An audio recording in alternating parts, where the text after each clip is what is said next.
that. It's nearly sunny. Let's go.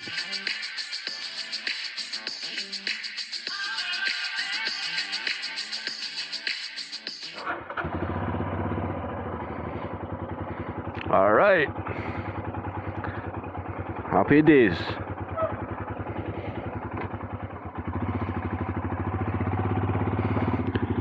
So the plan for today, folks, is to visit Castle Sween, which is the oldest castle in Scotland. Now that's quite a claim, and technically it's true, but anyway, now we're going to go past the castle first. I'm going to go to a little hamlet a couple of miles further down the coast called Kilmory, and the reason I'm going there is a little chapel there. It's a really ancient chapel. Now once we go inside there, you'll understand exactly why I want to visit there first. Then we'll double back to Castle Sween, we'll have a look at that and we'll have a chat about it. Now you won't be able to see it yet, but just over on the right hand side is Castle Sween. There's a holiday park in there now. It's less than 2 miles south of where I've been living, actually. Let's just go past. Obviously these are all single track roads. Now we're going to come back there. Yeah. Let's head over to Kilmory first. Nice little house. Lovely stonework around here. Now if we look over to the right hand side, we're looking towards Jura, the Isle of Jura there. You can just see the mountains coming up through the mist. And south of Jura, of course, you've got Islay. Beautiful islands, and famous for their whisky, especially Jura. You can't beat a little nip of Jura. That is very sunny today. It's really nice to see some sunshine for a change. I was beginning to think it was never going to happen. It's a great day for getting out on the bike. We cannot underestimate the sort of history of this place. It's absolutely mind-boggling how long people have been living around here. Especially when you look at just how tough the land is, you know. Even today, with modern farming methods, you're not going to find any crops in these fields, really, you know. Really hard to cultivate. It's all sheep farming. This little house here, lovely. There's sheep everywhere. Sheep and deer. Amazing. Beyond this tiny little island there, you've got Corryvreckan Whirlpool. It's one of the largest whirlpools in Western Europe. And you don't want to go taking your rowing boat there. Wow, look at this.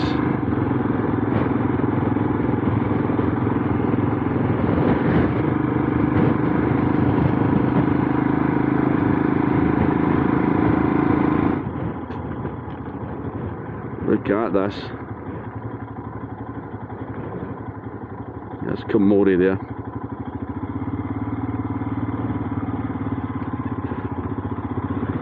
What a place to live. What a place to live. It is amazing. I'm so glad the sun's come out, because as nice as it is around here in the rain, you can barely see anything when it's that really wild. It's been really, really wild. I can't explain it. Perhaps these bins will help to explain it. Everything's been blown over with the weather. Look at this place. It's like something out of a movie set. Outlander. For real. Let's go see Kilmory Chapel. We can go inside. Guys, you will not believe what you see in here. Now, it looks like it doesn't have a roof, but it's actually got a glass roof. Or a plastic roof, I don't know. Let's have a look in here. Okay. People's graves here. Wow. There we go. Now then. Look at this. It's like a museum almost. Amazing. Now let's talk about some of these. can hear my voice echoing in here. Now guys, this amazing little building is Kilmory Knap Chapel. It's thought to have been built in the early 1200s, yeah? So it's a 13th century building. Now, and having said that, some of the carved stones here are much older than that, yeah? So from that we can tell that there was a much older church or chapel here, predating even this one here. These stones that we see on the left hand side when we come into the chapel here, these are more than likely about 1,000 years old. Then when we look along this wall, we're starting to see, you know, the warriors, the swords, the galleys, you know, the hunting scenes. So these sort of date from a period when the lords of the Isles, in fact, were actually competing for the Scottish crown. As you can see, these are older. So what's left of this cross here actually dates back to about 1505 apparently, and it was carved on Iona. There's a hunting scene at the bottom here. And this was for a man called Duncan Macmillan and his father Malcolm. Now this cross here, that's stunning. This is a Macmillan cross, and it dates back to the 15th century when the Macmillans controlled Castle Sween here. If look at the top, obviously we've got the crucifixion. We've got St John on the right and we've got the Virgin Mary on the left. And on the other side we've got a hunting scene. So here we've got Alexander Macmillan, who was the laird of Castle Sween, with his hunting dogs and the deer. A lot of deer still in this area, even now. And this stone cross is in immaculate condition. If I didn't know any better, I would think it was carved yesterday. But the stone base for this is still outside in the chapel here, in the graveyard. We find these stone grave slabs dotted all the way up the Western Highlands in particular. But what makes Kilmory so unusual is there's such a big collection of them in one place, yeah? That's partly because the stone for these slabs that was used all the way up the Western Highlands was actually quarried here, yeah? Somewhere between Kilmory itself and Castle Sween. So all of those sort of stone slabs that you see from this time period that look anything like this, if you find them anywhere on any of the highlands and islands in the west here, the stone probably came from this area. Now, they're not all grave slabs of sort of noblemen, clan chiefs or warriors, yeah? Some of them are for priests and monks, particularly from the sort of holy areas like Iona, stuff like that. This would have been a stonemason, yeah? So we look at it. The poor person who got this stone was more than likely the person who was carving these stones here. It's quite amazing. I think one of the remarkable things that strikes you in places like this tiny little hamlet, yeah, there are grave slabs in here that are, you know, 1,000 years old or more. And there's actually graves in this churchyard that are modern day, you know. Unbelievable. Now folks, a lot of people will come to Castle Sween, but they never come as far as Kilmory, yeah. They don't come and visit this little chapel, which is a little bit of a shame. But it's because you're on a single track road here, and it ends at a dead end actually. I mean, it's a gorgeous drive up here. You get little Kilmory beach and stuff here. But that's not the only one. There's little beaches dotted around. Stunning. Anyway, let's go and see Scotland's oldest castle, Castle Sween. I want to scare the sheep.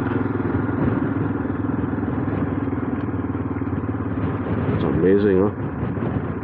Oh, I cannot tell you how windy it is. I put the drone up at Kilmory there, but I nearly lost it a few times. You know, it's a great little drone, but wow.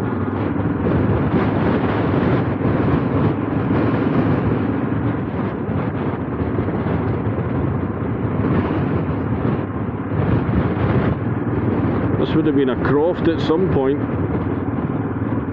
Can you imagine living here maybe 100, 200, 2,000 years ago? It's unbelievable. Now, I know it's hard to believe, but I think it's going to rain soon. So folks, I'm going to go to Castle Sween here. But once I go to Castle Sween, I'm going to go somewhere else. A place called Dunrostan. Yeah? Now it feels like a lot, but all of these places are just within a couple of miles of each other. I've been up here so many times, but I've never gone down to the castle, which is a bit of a travesty, but it'll be something new for me. This is the car park for the castle. So if this is the car park for the castle, then I'm going to use the car park for the castle. Look at this old telephone box. You still see these dotted around the Highlands. I better be sure not to walk any faster than 15 miles an hour. See? Yeah. Now I could probably take the bike down. I really don't think they would mind, but I'm in the mood for a walk anyway. So, there it is there. It's a fair size. Wow. To walk through these boats to get there. Yep. Stunning. What a building, huh? Amazing. So I'm in here out the wind. Hopefully you can hear me on the mic. It should be alright. Now this castle here was built in the late 1100s by the King of Ulster, or so it's thought at least, Sven, you know, the Red. Now there were older fortifications in this area. In fact, we're going to go visit one just after this. This castle, like most Scottish castles, had a very tumultuous history.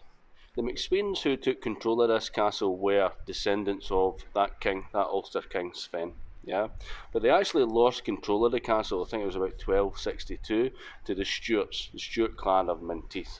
The castle came under siege during the Scottish Wars of Independence, but it wasn't quite what you would expect. The McSweens were actually trying to regain control of the castle, and they had support from the English king. Now in 1376 the castle was taken over by John MacDonald. He's the Lord of the Isles. Now most of what you see here in the western seaboard of Scotland was actually under control of the Lords of the Isles for several hundred years during that time period. So the Lord of the Isles grants control of this castle to the clans MacNeil and the clans Macmillan. And it's during that time period when the Macmillans are in control of this area that we see that cross over at Kilmory there in the little chapel belonging to Alexander Macmillan.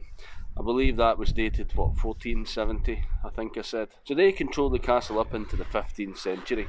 But when the power of the Lords of the Isles starts to wane, the castle is taken over by James III, the King of Scots. So the Scottish Crown then passed control of the castle and the land around here over to the Clan Campbell, the Earls of Argyll. Then in 1647 the MacDonalds are back. Yeah, they want their castle back. MacDonald's, Alexander MacDonald actually puts this castle under siege here, and he captures it and he destroys a large portion of the castle here. But this time round the MacDonalds are royalists. So is this Scotland's oldest castle? Well, theoretically yes, but it kind of depends on your definition. So what they mean by it being the oldest is that it's the oldest standing stone structure that was a fortification, and it can be accurately dated. So it is, but of course there are older fortifications which might not actually be in the same type of condition. But there's one just a mile from here. Let me show you. Alright, now nearly there. We really don't have far to travel. Less than a mile actually. Quite often get seals on this little rock. Yeah, fishing. You see them there sleeping. You get basking sharks here occasionally in the summer as they come up the west coast. It's amazing. If you look here, we'll see this on top of the hill here.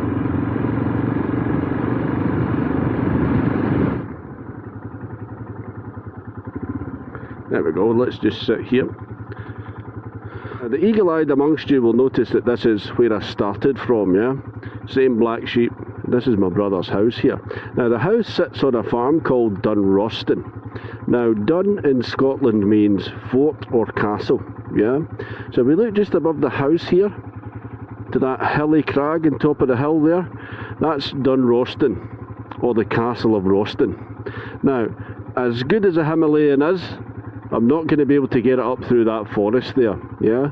But I do have the drone, So let's get the drone up and see if we can have a closer look at it. When I put the drone up here, I'm just going to do a little bit of a voiceover, obviously. Now, you can have a look at this on Google Maps. You can actually see the outline of this fortification. Within about a 10-kilometre radius of this little dun here on top of this hill, there are at least 43 archaeological sites.